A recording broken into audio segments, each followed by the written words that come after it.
Stranger Things. Season 5 brings us the strange wall in the Upside Down, and clearly, it's no dumb coincidence. For all we know, it could be holding Vecna's secret weapon or his kryptonite. Want to know what it really is? Hang tight. Season 5 introduces something that changes our understanding of the Upside Down. Throughout episodes 2, 3, and 4, we catch glimpses of this giant organic structure that the characters simply call the Wall. Calling it a wall almost feels wrong because this thing pulses in ways that make the Mind Flayer's tendrils look very old. We see a piece of it in episode 2 when Dr. K discovers one of the sac-like protrusions embedded in the wall's surface. But why study it? Well, these sacs or eggs and veins were arranged with an intelligence, meaning Vecna's agents, or whatever built that wall, is on a level of engineering we haven't seen before. Dr. K's investigation tells us that these structures contain something like baby forms of what might be new species, dormant weapons, or something else entirely. The show doesn't spell it out clearly. However, when she extracts samples, the wall responds as if aware of the intrusion and deeply unhappy about it. Let's talk about texture. Imagine flesh that never lived as human tissue, never followed Earth's evolution tales, and of course never developed under our sun. We see it move like it's breathing or taking in air. The veins pulse with that dark liquid that could be blood or could be something for which we have no name. Then the colors, it goes from deep purple to sickly green and even black. Dustin Henderson, being Dustin, develops the best idea we've got about the wall's purpose. He proposes that the wall could be built like a containment barrier to keep some parts of the Upside Down isolated from others. His chatter with the team in episode 4 kind of explains everything. The Upside Down isn't one big hellhole. It has multiple zones and ecosystems and possibly multiple realities pressed together. The wall keeps them from bleeding into each other, maintains the separation, and prevents whatever exists in the deepest zones from reaching our own world. This theory might actually be correct when you consider how aggressively the Upside Down defends the wall. Demogorgons patrol near it in greater numbers than anywhere else. The atmosphere becomes more toxic, more hostile to humans as you approach. As the temperature drops and the pressure increases, the spore count rises exponentially. Everything about the wall screams stay away in the most violent way possible, which makes you wonder what needs such aggressive protection. Before we go on, please hit the like button and subscribe for videos. You might want to check out our other videos too. Meanwhile, there's Max's cave. Henry Creel became master of the Upside Down, shaped the Mind Flayer, commanded armies of monsters, and turned this dimension into his personal kingdom. Yet when the cave comes up, something changes in him. The omnipotent villain who terrorized Hawkins suddenly looks afraid. That is something we've got to talk about because Vecna doesn't fear much. He certainly doesn't fear humans. He doesn't fear Eleven, at least not in any way that makes him hesitate. But the cave makes him cautious. So we've got to ask, is this cave related to that wall? Did the wall grow naturally as part of the Upside Down's ecosystem? Did something or someone build it deliberately? These aren't mutually exclusive possibilities.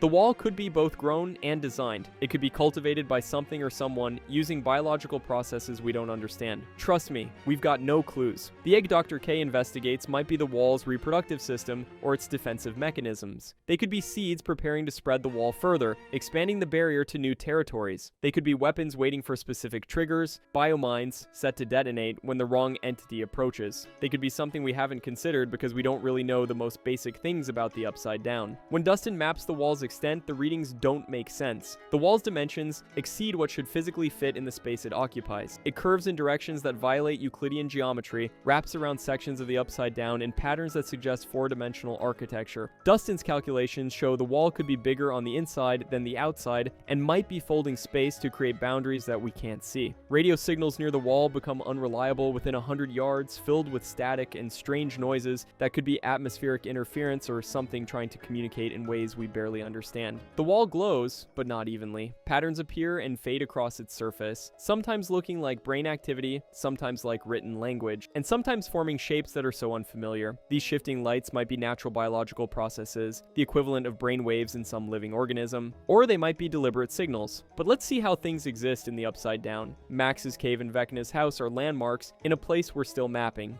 and their relationship to the wall reveals disturbing possibilities about this dimension's true structure. Max's cave appears in someone's memory, and though we can't say if it's hers or Vecna's, we know it's her last support before a complete mental destruction. The cave itself feels different from what we see in Upside Down. It's way cleaner and less corrupted by the rot and decay of that dimension. The walls are stone, rather than flesh and tendrils that are trying to kill you. Even better, the air is breathable. Still, we don't even know where or what this is. Based on this new season, we get the idea that this cave exists somewhere within the Upside Down, not just in Max's traumatized head. But then, is it inside the wall? Episode 3 shows glimpses of a location matching the cave's appearance when the team go into unexplored territories, specifically in areas adjacent to the wall. This means a lot because if Max's mental relaxation spot corresponds to an actual physical location, then Vecna's manipulation game might just be about navigating the real Upside Down and dragging his victim's consciousness to specific coordinates in this nightmare dimension. The distance to the wall matters a lot too. Think about it, if the cave sits near the barrier, possibly even behind it, then Max unconsciously retreated to one of the few places Vecna cannot fully penetrate. Her mind found the safest place, and that spot happens to be right next to the thing Vecna himself fears. Let's go to Vecna's house. The Creel house exists in both Hawkins and the Upside Down, serving as his throne room and the center of his power. Throughout Season 4, we see him going about as evil from this house, even up to that Episode 4 moment when he came to the military base. So, what's the deal with this house? Well, we are left to believe that it is the heart of the Upside Down's darkness, the nexus point from which all evil radiates, a fine home for evil deeds. That's Vecna's thing. But here's the deal, if the wall is a boundary containing something super wild, probably something more central to the Upside Down's true nature, then Vecna's house can't actually be at this dimension. It's in the outer regions, the area closest to our reality, but far from whatever the wall protects or imprisons. Vecna positioned himself at the border between dimensions because that's where he can most easily attack our world, but it also means he's far from the Upside Down's real center. The Creel House's location makes sense for someone trying to invade Earth and also avoid the wall. Vecna chose this spot deliberately, maximizing his access to Hawkins while minimizing his exposure to whatever is in this dimension. He's not king of the entire Upside Down, he's just the king of the territories he can control, the regions that don't require going beyond the wall. Dustin's mapping project in Episode 4 attempts to create a blueprint of the Upside Down, plotting known locations relative to the wall's position. His calculations say that the wall creates concentric rings or zones radiating from a central point, just like what Will drew at the barn. Technically, we've got Vecna's house in the outermost ring, close to the barriers that connect to Hawkins. The wall itself marks the boundary to an inner ring, a section of the Upside Down that our characters barely know about, not even Elle, and beyond the wall. Potentially more rings, more boundaries, layers of this dimension extending down into depths we can't even explore. Just to show you how wild this is, the concentric structure resembles Dante's circles of hell. Let me explain. Each ring might represent a different level of corruption, a different intensity of whatever force created the Upside Down. The outer rings, where Vecna operates, are horrible but survivable. We humans can exist there with proper protection, fight monsters, even damage Vecna himself. The inner rings beyond the wall might be way different, an environment where humans cannot survive. Eli and the superpowered Will could survive there, but not Hellfire's Dustin or Loudmouth Derek. If the rings descend inward, they converge on a central point, a core from which everything else radiates. The wall guards access to this core and maintains the separation between the outer part of Upside Down and whatever is in the center. Vecna's fear of the cave translates to fear of what lies in or beyond it, the fear of coming too close to the heart of the dimension he claims to rule. We get a lot of scenes in Season 5 where the characters debate whether they should attempt to breach the wall. Some, like Eleven, believe the core holds answers they desperately need, like explanations for the Upside Down's origin, information about how to permanently close the gates, possibly things that could weaken Vecna. Others argue that some boundaries exist for good reasons, that the wall separates them from dangers worse than anything Vecna is. Most importantly, the latter people believe that breaching it would unleash horrors that make the Mind Flayer look tame. Somehow both ideas look very possible. Elle and the gang could figure out Vecna's weakness, but at the cost of releasing a new evil that is way more dangerous than the big bad of the past 4 seasons, that'd mean that we'll see a lot of tears. Yes, Vecna is gone, but another evil is born. That'll be a brilliant masterpiece from the Duffer Brothers, though running a 6th season after Vecna's demise would just be a bad idea. The eggs on the wall surface might be early warning systems detecting when something tries to push through to the outer rings.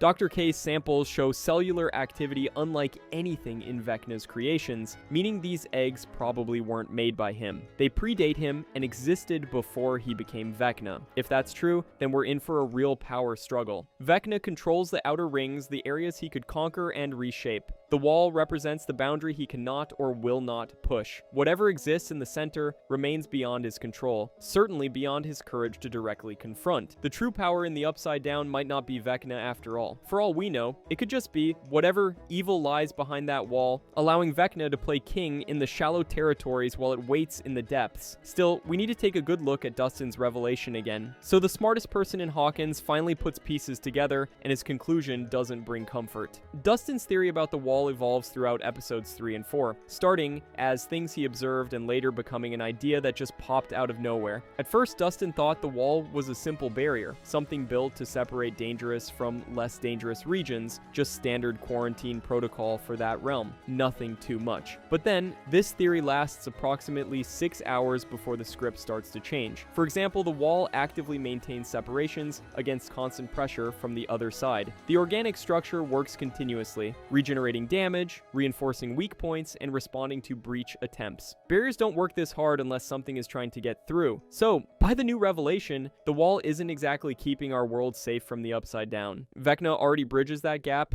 opens gates, and sends monsters through whenever he wants. The wall isn't protecting Hawkins, it's protecting Vecna. It's keeping something that would threaten even him, something that sees Vecna as an irritating intruder rather than a rightful ruler. For the first time, we might see Vecna's kryptonite. Add this to Elle, her sister, and the new and improved Will, that's checkmate against Vecna. In fact, he isn't the apex predator in this chain. He's just middle management, a threat who never attempted a takeover of corporate headquarters because it would crush him. The Mind Flayer, the ultimate big bad in seasons 2 and 3, did Vecna really create it? What if he just found it and trained a piece to serve his purposes while the true Mind Flayer remains behind the wall? In the world of Stranger Things, that's very likely. Dustin hints at the eggs being sensors that track what's happening on both sides of the barrier. Whatever is behind the wall, it needs constant information about conditions in both zones, holding the separation super tight. When Dr. K disturbs the eggs, she's not just poking, she's tampering with the one thing that maintains the standing between Vecna and something way bigger than he is. Meanwhile, every time the gang fought Vecna, every time they damaged his operations or destroyed his monsters, they might have been weakening the outer Upside Down's defenses. Vecna serves a purpose, possibly without realizing it. He's a buffer zone, a layer of hostile territory that keeps humans from stumbling into areas where the wall stands. His monsters patrol the outer rings, he makes the shallow Upside Down too dangerous for casual exploration, and his presence discourages anyone from venturing deeper. Without him, without his control, desperate scientists would push further into the Upside Down, reach the wall, and breach it without knowing what they're unleashing. The theory also addresses why the Upside Down froze on November 6, 1983. This date marks when the wall's influence first reached into our dimension. Will's disappearance didn't freeze the Upside Down. The wall's expansion did, locking the outer rings into stasis as it prepared for something that required maximum defensive posture. What threat could require the wall to go into lockdown mode? Dustin can't say, but his idea gives you the chills when you hear it. Something in the center might be trying to break out, pushing against the wall with serious force, requiring the barrier to divert resources from maintaining the outer rings to reinforcing the inner boundaries. The Upside Down froze because the wall prioritized containment over maintenance, choosing to let time stop if that's what keeping the center sealed demanded. The wall stands, and behind it, something waits. Something Vecna fears. The Upside Down contains it, for now. Season 5 will answer whether humans have compromised the containment and whether the wall remains strong enough to keep the center sealed. Let's just wait for Volume 2. We'll see you in the next video.